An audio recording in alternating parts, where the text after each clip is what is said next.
Hello students, हम लोग पढ़ रहे थे केमिस्ट्री चैप्टर 1 सीबीएसई बोर्ड का chapter chemical reactions and equations, जिसमें हम लोग टाइप ऑफ केमिकल रिएक्शंस के बारे में पढ़ रहे थे। लास्ट वीडियो में मैंने दो टाइप पढ़ाया था, combination reaction and decomposition reaction.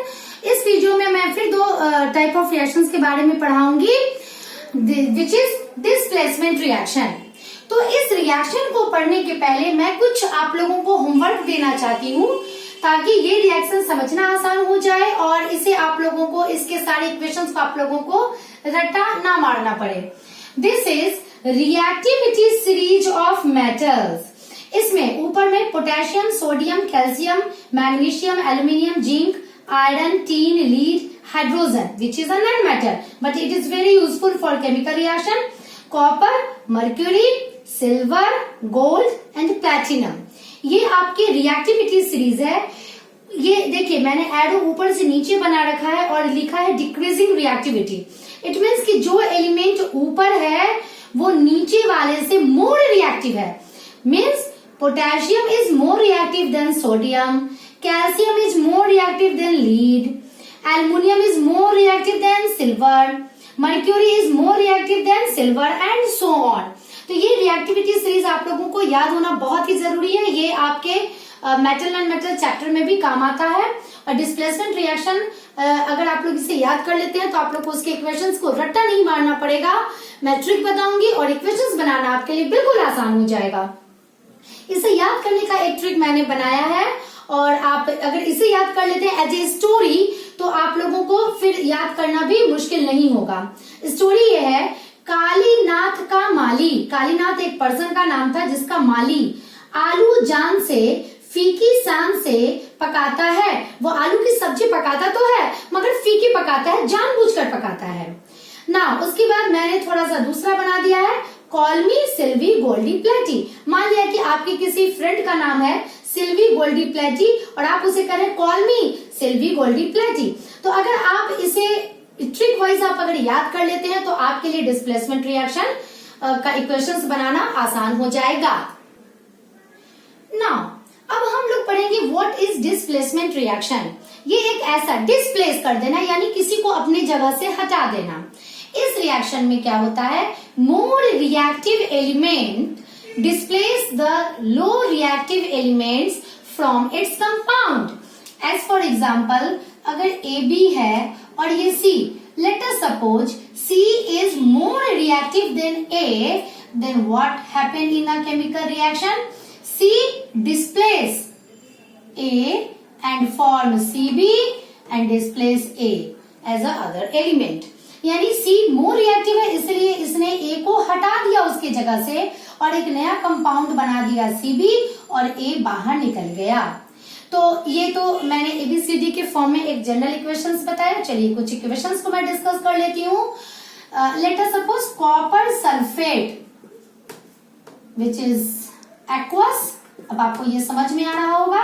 Iron which is solid, what it should be form, क्या होगा इक्वेशंस में। अब आप देखिए, कॉपर मेरा मेटल है और ये आयरन मेटल है। कॉपर और आयरन में देखिए ध्यान से रिएक्टिविटी सीरीज ऑफ मेटल्स को, iron is placed here and copper is placed here. कौन मोर रिएक्टिव है, आयरन, चूंकि ऊपर इसलिए आयरन रिएक्टिव है। आयरन क्या करेगा, कॉपर को उसकी जगह से हटा देगा और सल्फेट के साथ ये कंबाइन कर जाएगा। तो आयरन प्लस सल्फेट बनाएगा क्या, आयरन सल्फेट, और ये गारंटेड एक्वस होगा और फिर ये कॉपर को डिस्प्लेस कर देगा। तो अगर आपने रिएक्टिविटी सीरीज ऑफ मेटल्स को याद कर रखा है तो आपके लिए ये इक्वेशन देखिए कितना बनाना आसान हो गया। आपको इक्वेशन रटना नहीं पड़ा, आपने रिएक्टिविटी सीरीज के हिसाब से उसे डिस्प्लेस कर दिया। और इसमें मैं ये भी बता दूंगी कि स्टेट ऑफ मैटर किसके क्या होते हैं। जो भी हमारा कंपाउंड के फॉर्म में रहेगा, इधर इन रिएक्टेंट साइड और इन प्रोडक्ट साइड, वो दोनों एक्वस के ही फॉर्म में रहेगा, इसकी गारंटी है। और जो अदर एलिमेंट्स रहेगा वो सॉलिड के फॉर्म में रहेगा। तो इस तरह से ये इक्वेशन बनाना बिल्कुल आसान हो गया। अब अगर इसे बैलेंस करने की जरूरत है तो आप बैलेंस कीजिए, अगर बैलेंस है तो कोई बात नहीं। जैसे इसमें ये बैलेंस्ड फॉर्म में है। अगर मैं दूसरा इक्वेशन चलिए लिखती हूँ, आयरन सल्फेट प्लस कॉपर क्या होगा रिएक्शन? बच्चे फटाक से क्या कहते हैं, oh ma'am copper sulphate plus iron. No, it is wrong. यहाँ पर आपको एग्जाम में लिखना है नो रिएक्शन। और यहाँ नो रिएक्शन क्यों होगा? क्योंकि copper is less reactive than iron, so it has no capacity to displace it. ये नहीं इसे डिस्प्लेस कर सकता है, इसलिए यहाँ पर रिएक्शन होगा ही नहीं। क्लियर?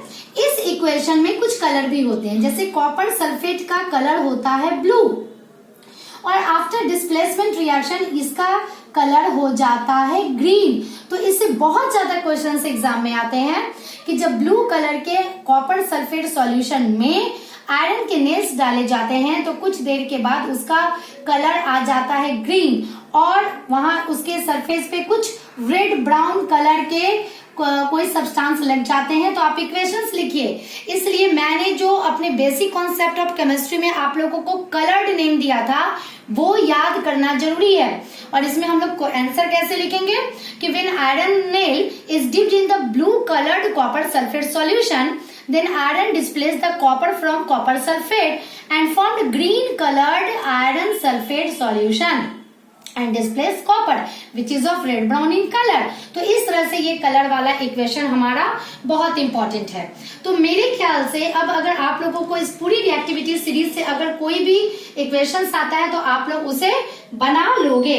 मैंने अपने नोट में बहुत सारा इक्वेशंस डाल रखा है और जिसे आप लोग प्रैक्टिस कीजिएगा और बनाइएगा। नॉन मेटल के केस में सिर्फ और सिर्फ एक ही रिएक्शन आप लोगों को पढ़ना है। तो ये सिंगल रिएक्शन मैं बता रही हूँ, बाकी सारा आपका इसी बेसिस पे बनेगा।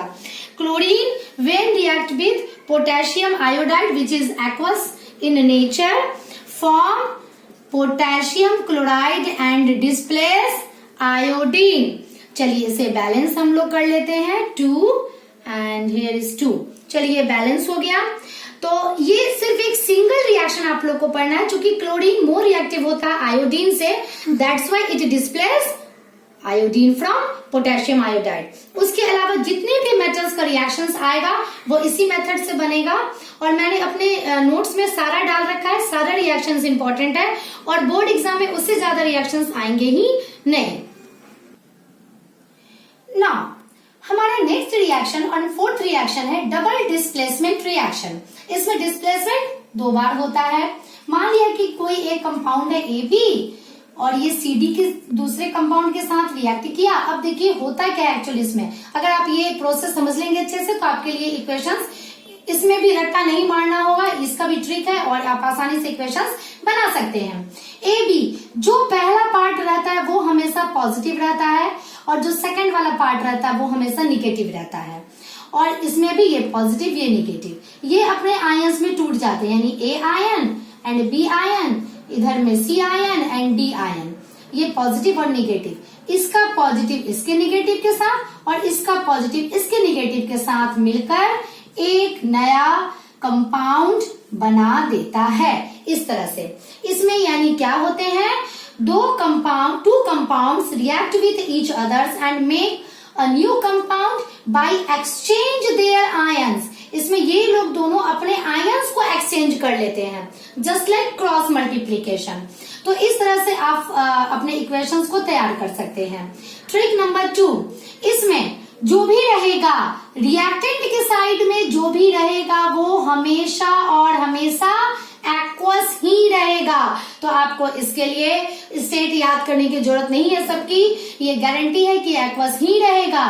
हाँ, प्रोडक्ट के साइड में एक एक्वस रहेगा और एक हमेशा प्रेसिपिटेट बनाएगा, इसकी भी गारंटी होती है। तो मैं आपको बताती हूं कि प्रेसिपिटेट आखिर कौन बनाता है। तो चलिए, जैसा कि मैंने कहा कि एक प्रेसिपिटेट बनाएगा ही बनाएगा, तो कौन बनाएगा प्रेसिपिटेट, इसके लिए मैंने यहाँ पे एक छोटा सा लिख रखा है और मैं एग्जांपल दूंगी तो ये क्लियर हो जाएगा। सिल्वर का जो भी कंपाउंड बनेगा, बेरियम का जो भी कंपाउंड बनेगा और एल्युमिनियम का जो भी कंपाउंड बनेगा, आपके 10th क्लास के सीबीएसई बोर्ड के सिलेबस के हिसाब से वो हमेशा व्हाइट कलर का प्रेसिपिटेट बनाएगा। आप ये याद कर लीजिएगा। लीड का जो भी कंपाउंड बनेगा वो येलो कलर का प्रेसिपिटेट बनाएगा। एंड एक प्रेसिपिटेट आपको कॉपर का पढ़ना है जो कि ब्लैक कलर का प्रेसिपिटेट बनाएगा। तो अगर आप इसे याद कर लेते हैं तो फिर अब आपके लिए देखिए इक्वेशंस बनाना कितना आसान हो गया। चलिए मैं एक एग्जांपल देती हूँ आपको। नाउ एक इक्वेशंस आपको दिया गया है कि when barium chloride react with sodium sulphate then what it form, fill in the blanks. इस तरह के क्वेश्चंस आते हैं, ठीक है। तो आप इसमें नेचुरली आप इसको कंप्लीट रिएक्शन कीजिए। दिस इज एक्वस, क्योंकि मैंने कहा है कि रिएक्टेंट में सब एक्वस होंगे, ये दोनों एक्वस। अब देखिए बेरियम और क्लोरीन अलग अलग है, सोडियम एंड सल्फेट ये अलग अलग है। तो ये बेरियम सल्फेट के साथ मिलेगा, बनाएगा बेरियम सल्फेट। फॉर्मूला आप अपने आधार पे लिखिएगा। और क्लोरीन और सोडियम ये दोनों मिलकर के बनाएगा सोडियम क्लोराइड। अब ये एक्वस था, ये एक्वस था, ये बेरियम है। मैंने अभी तुरंत बताया कि बेरियम का जो भी कंपाउंड बनेगा वो प्रेसिपिटेट बनाएगा which is white in colour. तो व्हाइट पीपीटी प्रेसिपिटेट बनाया और सोडियम क्लोराइड क्या हो गया, एक्वस। तो इस तरह से आपके लिए इक्वेशंस बनाना बिल्कुल आसान हो जाएगा। अगर उसी प्रकार से एक इस तरह का क्वेश्चन पूछा जाता है BaCl2 ये एक्वस है, फिल इन द ब्लैंक्स, बताइए कि यहाँ पर क्या भराएगा। और इधर आपका लिखा हुआ है BaSO4 प्लस कॉपर क्लोराइड, ये सारा आपको फिल करना है। इसमें क्या होगा, अब देखिए बेरियम सल्फेट, नेचुरली यहाँ पे जो होगा कुछ सल्फेट वाला होगा। क्लोरीन यहाँ है, क्लोरीन यहाँ कॉपर, क्या होना चाहिए, कॉपर सल्फेट। तो इस तरह से आपको दिमाग लगा करके इस इक्वेशंस को सारा लिखना होगा। इसमें मैं फिर से बता दूं, इसमें दोनों कंपाउंड अपने आयंस को एक्सचेंज कर लेते हैं। एक प्रेसिपिटेट बनेगा ही बनेगा प्रोडक्ट में, बाकी जो 3 रहेंगे वो एक्वस रहेंगे। बेरियम का एल्यूमिनियम का जो कंपाउंड बनेगा प्रोडक्ट के साइड में, तो वो सारा का सारा व्हाइट कलर का प्रेसिपिटेट रहेगा। लीड का जो भी कंपाउंड बनेगा प्रोडक्ट के साइड में वो येलो कलर का प्रेसिपिटेट रहेगा।